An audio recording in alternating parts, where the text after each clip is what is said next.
নমস্কার, আমি অয়ন্তিকা। আজ কবিগুরু রবীন্দ্রনাথ ঠাকুরের জন্মদিন, তাই ওনারই লেখা একটা ছোট্ট কবিতা আপনাদের কাছে নিবেদন করছি। কবিতাটির নাম লুকোচুরি। আমি যদি দুষ্টুমি করে চাপার গাছে চাপা হয়ে ফুটি, ভোরের বেলা মাগো ডালের পরে কচি পাতায় করি দুটো পুটি, তবে তুমি আমার কাছে হারো, তখন কি মা চিনতে আমায় পারো? তুমি ডাকো খোকা কোথায় ওরে, আমি শুধু হাসি চুপটি করে। যখন তুমি থাকবে যে কাজ নিয়ে, সবই আমি দেখবো নয়ন মিলে। চানটি করে চাপার তারা দিয়ে আসবে তুমি পিঠেতে চুল ফেলে।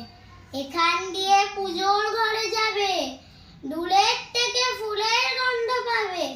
তখন তুমি বুঝতে পারবে না সে তোমার খোকার গায়ের গন্ধ আছে।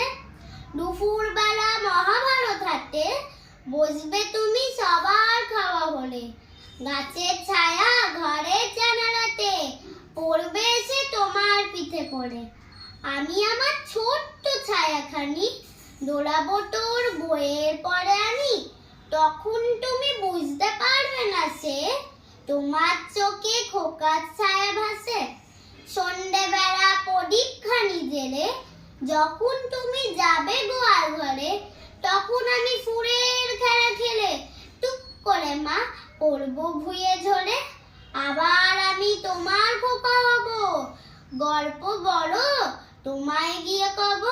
তুমি বলবে দুষ্টু ছিরি কথা, আমি বলবো পড়বো না সে কথা। নমস্কার।